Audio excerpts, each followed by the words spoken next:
হরে কৃষ্ণ। রাধারানী কিচেনে আপনাদের সবাইকে স্বাগত।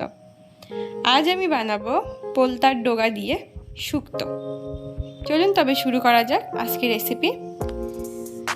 ছোট একটারি পোলতার ডোগা নিয়েছি।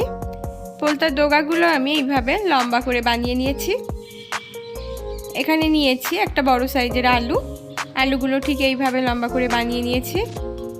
আর নিয়েছি কাঁঠালের দানাও আমি 4 ফাল করে নিয়েছি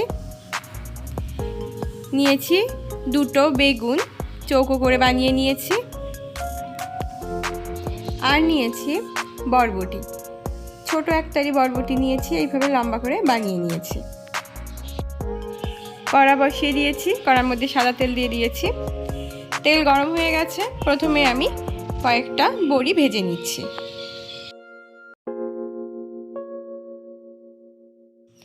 বড়ি ভাজা হয়ে গেছে, এবার এগুলো তুলে নিচ্ছি। বড়ি ভাজার পর আমি আর একটু তেল দিয়ে দিয়েছি। তেলটা ভালো করে গরম করে নিচ্ছি।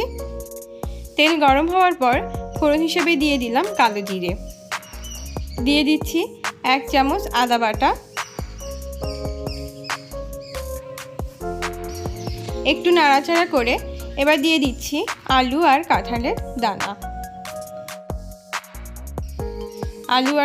দানা। কিছুক্ষণ নাড়াচাড়া করে নেওয়ার পর এবার এর মধ্যে দিয়ে দিচ্ছি বেগুন আর বরবটি।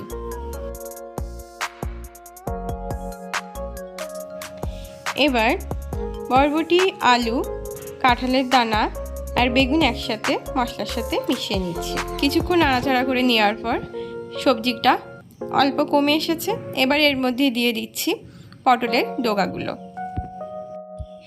এবার সব কিছু একসাথে মিশিয়ে নিচ্ছি।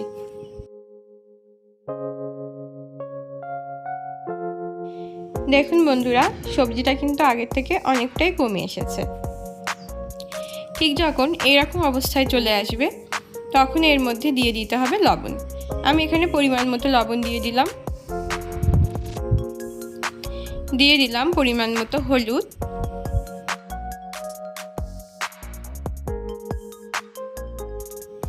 এবার সবজির সাথে হলুদ আর লবণ মিশিয়ে নিচ্ছি।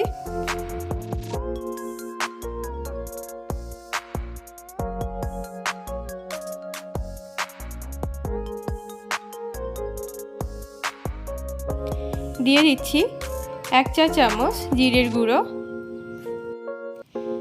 গুঁড়ো সবজির সাথে মিশিয়ে নিয়েছি। তারপর এটা ঢেকে দিলাম। এই সময় গ্যাসের ফ্লেমটা মিডিয়ামে রেখে দিতে হবে। এইভাবে আমি 4-5 মিনিট রেখে দেব। 4-5 মিনিট পর ঢাকনাটা খুলে নিচ্ছি। ঢাকনা খোলার পর একটু নাড়াচাড়া করে নিচ্ছি। আমার সবজিটা কিন্তু প্রায় অর্ধেকের বেশি সিদ্ধ হয়ে গেছে। আপনারা দেখেই বুঝতে পারছেন কতটা সিদ্ধ হয়ে গেছে।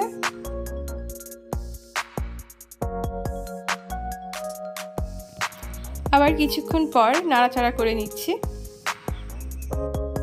আপনারা দেখেই বুঝতে পারছেন সবজি কষাটা কত সুন্দর হয়েছে। ঠিক এই রকম অবস্থায় যখন চলে আসবে সেই সময় জল দিয়ে দিতে হবে। এখানে এবার আমি গরম জল দিয়ে দিচ্ছি।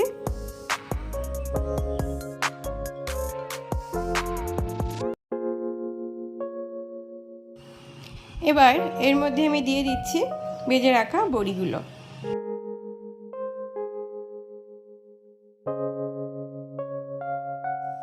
আবার ঢাকনা দিয়ে দিচ্ছি। আর এই সময় গ্যাসের ফ্লেমটা হাইতেই রেখে দেব। এইভাবে আমি 2 থেকে 3 মিনিট রেখে দেব। 2 থেকে 3 মিনিট পর ঢাকনাটা খুলে নিলাম। এবার এর মধ্যে দিয়ে দিচ্ছি 1 চা চামচ সর্ষে বাটা,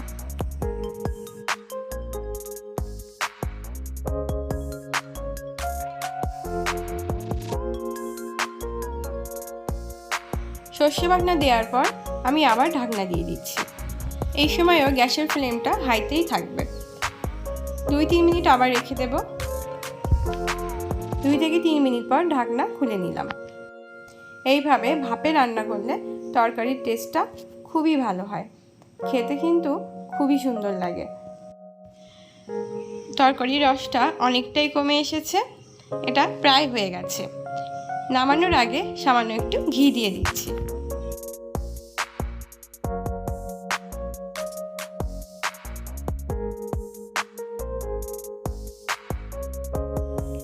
আপনারা দেখেই বুঝতে পারছেন এটা কতটা সুন্দর হয়েছে।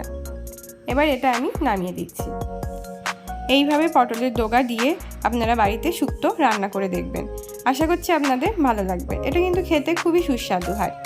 আর যদি ভিডিওটা ভালো লেগে থাকে তবে অবশ্যই একটা লাইক দেবেন আর আমাকে কমেন্টে জানাবেন কেমন হয়েছে। হরে কৃষ্ণ।